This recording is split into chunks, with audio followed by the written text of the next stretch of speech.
안녕하세요. 오늘은 OCIO DB 표준형이라는 펀드에 대해서 말씀 좀 드려볼게요. OCIO에서 이게 OCIO가 무슨 뜻이냐면 I, 즉 투자죠. 인베스트먼트 부분을 O, 아웃소싱, 즉 외부 위탁하겠다는 뜻이에요. DB라는 퇴직연금 제도에 이 자금을 운용하실 때 이 OCIO를 통해서 어떤 기대 효과가 있을까요? 바로 국민연금처럼 높은 수익률을 운영해 볼 수 있다라는 거를 이제 기대하는 거거든요. 국민연금 기금의 운용 수익률이 최근 10년간 보면은 2018년도 그다음에 2011년도 정도를 제외하면 상당히 높은 수익률을 꾸준히 내고 있는 걸 볼 수 있습니다. 그래서 아마 이 퇴직연금의 DB형 제도와 같이 이 매년 사회 적립해야 되는 금액이 발생하는 그런 퇴직연금 제도를 운용하는 사장님들 입장에서는 걱정이 아마 크게 줄어들 수가 있겠죠. 개인 투자자분들을 위한 연금 운용을 위해서 TDF라는 또는 TIF라는 상품이 있듯이 이번에 미래에셋이 이런 DB형 퇴직연금 제도를 운영하는 분들을 위해서 이 OCIO 펀드를 만들었다라고 보시면 쉽겠습니다. 그리고 이미 우수한 성과를 TDF나 TIF에서 내고 계시기 때문에 OCIO에서도 좀 잘 내주지 않을까라고 기대해 볼 수 있는 거죠. 퇴직금은 직원들에게 장차 지급해야 될 부채라고 볼 수 있어요. 그래서 또 이런 또 퇴직연금 제도상 회사 밖에다가 이런 적립해 놔야 되는 금액들이 발생을 하죠. 그래서 그건 또 자산이 될 거예요. 직원들의 근속 연수가 늘어나고 그리고 임금 상승률이 높아지면은 이 부채는 당연히 늘어날 수밖에 없는데요. 그만큼 회사에 밖에 쏴야 되는 자산이 그만큼 늘어나지 않으면 빵꾸가 나니까 그 자산을 늘려줘야 퇴직금 지급이 원활하겠죠. 그 자산을 늘리려면 어떻게 해야 되냐면 추가로 납입을 하셔야 되거나 기존 쌓여있는 자산의 운용 수익률을 높여주면 될 거예요. 그렇죠? 그래서 그런 부분에 자산과 부채 관리 부분에 주요 변수들을 점검을 해볼 건데 사실 이 얘기는 Asset Liability Management ALM이라고 하는 보험사로부터 시작된 보험사에서 주로 차용하는 이론과 이제 맥이 좀 닿아 있다라고 이제 보시면 되거든요. 첫 번째 변수가 할인율인데요. 시장 금리가 5% 정도 되던 시절에는 사회 적립되어 있는 금액이 작아도 이자가 많이 붙으니까 뭐 조금 이렇게 적게 굴러가도 상관없었겠죠. 회사 밖에 쌓아놓은 자산이 작아도 돼요. 뭐 더 쌓을 돈이 없어도. 근데 다만 이게 금리가 떨어지니까 이자가 조금밖에 안 생기잖아요. 퇴직금을 10년 뒤든 20년 뒤든 우리 직원들의 평균적인 근속 연수를 고려해서 지급을 해야 되는데 기간이 길어질수록 5%로 굴리는 것보다 2%로 굴리면 그만큼 수익률이 작아지잖아요. 그러면 밖에 사회에 적립해야 될 돈이 어떻게 될까요?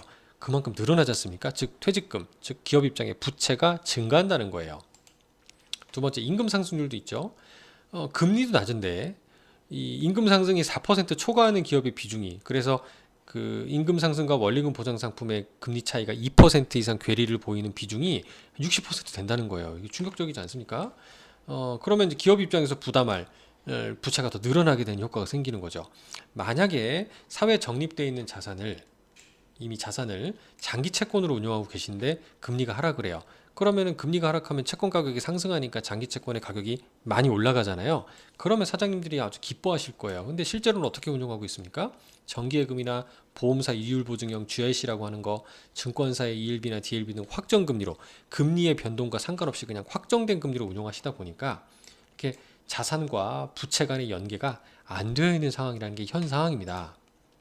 그래서 미래에셋은 이런 그 부채, 즉 금리 민감도에 따라서 변수로 작용을 할 수 있는 걸 고려해서 시장의 금리가 상승할 때 하락할 때 채권의 듀레이션을 조절할 수 있잖아요. 그래서 이런 부분에 채권 투자를 할 수 있는 영역으로 라이어빌리티 매칭 포트폴리오 LMP라고 하는 부채의 매칭 포트폴리오를 하나, 그리고 리스크 대비 수익을 좀 극대화할 수 있는, 그래서 일정 부분 주식과 대체 투자를 가져갈 수 있는 리턴 시킹 포트폴리오 RSP라는 두 가지의 포트폴리오를 통해서 이제 퇴직금을 굴리겠다, 좋은 성과를 내겠다라고 얘기를 하고 계신 거고요. 그래서 미래에셋에서 잘 해주겠다라는 그냥 장표가 되겠습니다. 미래에셋에서 이제 운영하고 있는 펀드를 활용하겠다는 얘기고, 이걸 통해서 지금 기대하는 연 목표 수익률이 6%대, 변동성은 5.12고요. 1년, 3년, 5년, 7년, 10년으로 해보면 변동성 레벨이 한 1년 정도로 했을 때 변동성이 좀 연한 사람은 좀 낮게 나타나는데, 10년으로 보면 한 5% 정도의 변동성이었다.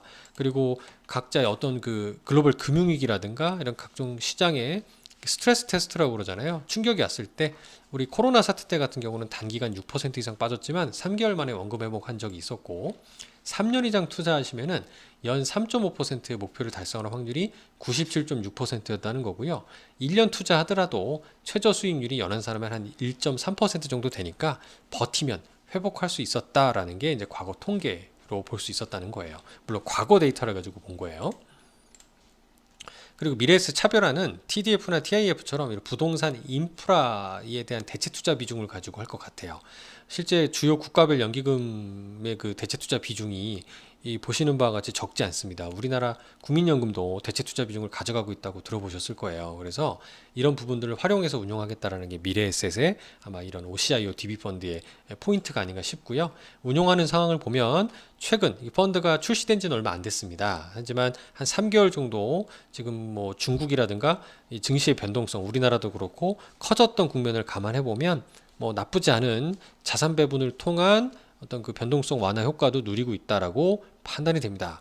그래서 아직 이제 얼마 안 되긴 했지만 이 법인들의 DB형 자산 운용을 위한 솔루션을 제공하는 차원의 OCIO 펀드로서의 기대가 되는 그런 상품이 아닌가 싶어서 이런 법인 대표님들 한번 관심 가져주시면 좋지 않을까 생각이 드네요. 감사합니다.